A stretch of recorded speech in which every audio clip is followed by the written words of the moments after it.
just breathe.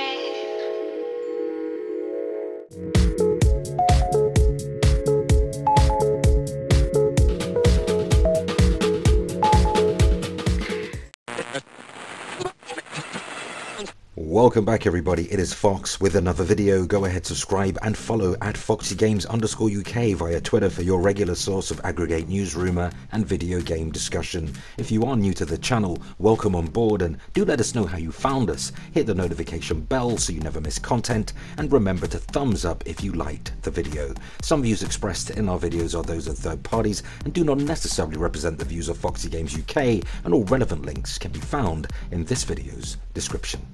So in spite of the doomers and gloomers regarding console sales, particularly between the tribal fans of the 8th generation and the recent share price drop over at Nintendo, it seems that all console manufacturers and platform holders are performing extremely well. PS4, Xbox One and Nintendo Switch should all continue to have a good year, at least according to NPD analyst Matt Piscatella.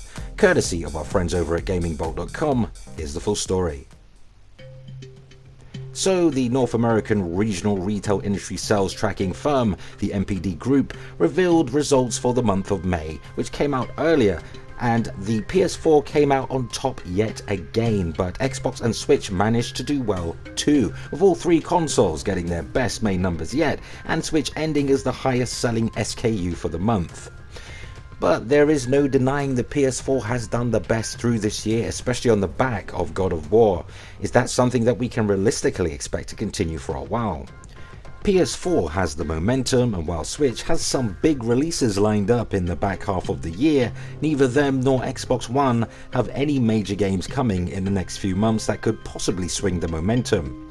Well, look, I disagree. I disagree with Matt Piscatella ever so slightly there, because he's neglecting Spider-Man, which releases exclusively on PS4 this September, and it will surely shift more than a few Sony console bundles. But here's a quote. I think Switch should have a real nice June, and then a big boost with Pokemon. Piscatella went on to say that PS4 should continue to trend well, but Xbox One could take a month or two, especially as we get into the holiday. The big unknowns are pricing and promotional strategies for Q4, which can swing shares a bit. Regardless, I do expect a good year for all three to continue.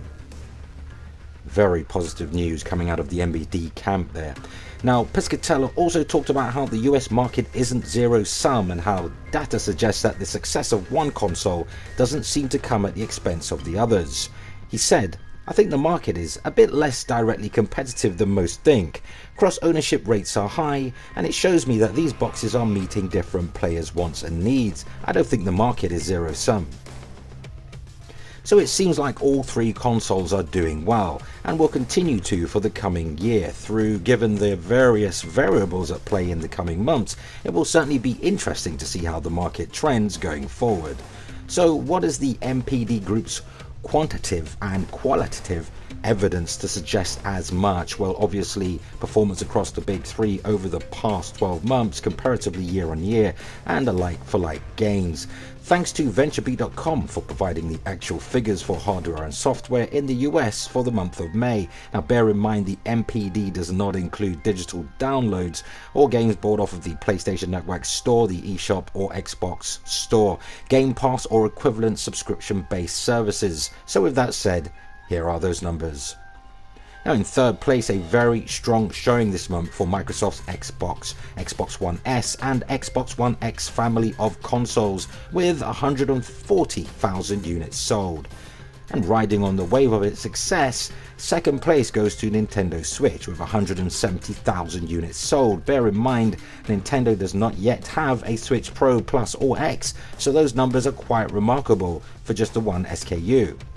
And first place goes to Sony's PS4 and PS4 Pro SKUs with 205,000 units sold, presumably the console choice of most casuals and the choice of the hardcore console gamers enjoying Sony's tentpole first-party exclusives, and of course the PS4 being synonymous with the biggest multi-platform / third-party marketing deals out there.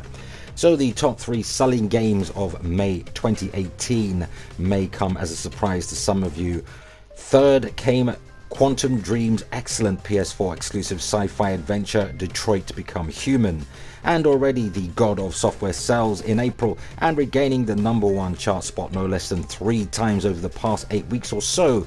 God of War, another stellar Sony PS4 exclusive, comes in at #2, but not even Sony's bangers could stop the #1 top selling retail game of May, which goes to, surprise surprise, Microsoft's first party offering State of Decay 2 on the Xbox One. Who saw that one coming? Certainly not I. Pretty remarkable, I say. Now, the defining story here is that console hardware and software sales are thriving all across the big 3 platform holders. Sony Interactive Entertainment, Microsoft and Nintendo all broke their own records for this generation when it comes to unit sales. Here's a quote. Sony's PlayStation 4, Microsoft's Xbox One and Nintendo Switch all achieved all-time unit sale highs for a May month. Previous highs were May 2016 for PlayStation 4, May 2015 for Xbox One and May 2017 for Switch. Great stuff there for all the platform holders and gamers too. Much needed confidence. Now, Sony's really continues to pull ahead, however, because of its breadth of options with the low price PS4 Slim, and that comes in a variety of models, the powerful PS4 Pro comparatively, and the regular exclusive games like God of War, Detroit Become Human, Uncharted, Lost Legacy. The PlayStation is the best selling hardware platform of 2018 year to date. But on an SKU basis, which means a single console package or bundle, the Nintendo Switch 32GB Neon system was still the best seller in both unit and dollar sales. The continued strength of console sales in the US strains the notion that the next generation consoles are imminent. Microsoft told fans that the Xbox hardware team is working on a new Xbox at the Electronic Entertainment Expo trade show in Los Angeles last week, E3, and fans are operating under the assumption that games like Cyberpunk 2077, The Elder Scrolls 6 and Starfield will require new consoles to truly shine. But as long as PlayStation 4 and Xbox One are continuing to set records, Sony and Microsoft are both unlikely to rush into anything new before they have to. This could potentially mean that we may not see a next generation console until the tail end of 2020. This gives gamers at least 2.5 years to enjoy what they experience now, and of course console manufacturers to release consoles competitively, including price and more importantly affordable to the consumer, as no rush means, at least in theory, perhaps means current hardware parts become far more economically viable given the next gen a substantial increase in visual fidelity and performance. Truth be told, I can wait, but saying that, and hypothetically speaking, should PS5 launch at the end of this year, I'd be all over it. In the interest of this channel, of course. But do let us know your thoughts and opinions on this news story, because that unfortunately brings us to the end of another video. But let's continue the discussion in the video comments. And for more PS4, Xbox One and Nintendo Switch news coverage, subscribe to Foxy Games UK. And if you found any of the information in this video at all useful, why not hit the like button and help us reach more like-minded gamers simply by sharing the video. And for just $1 US, £1 UK, £1 Euro or equivalent, become a member by joining the Foxy Games UK Patreon and consider supporting and helping the channel grow. You'll find a link in this video's description. Thanks for your support. And there we have it. Until next time, always remember, play games, not corporations. Thanks for watching, enjoy the World Cup, and have a scorcher of a weekend, everybody.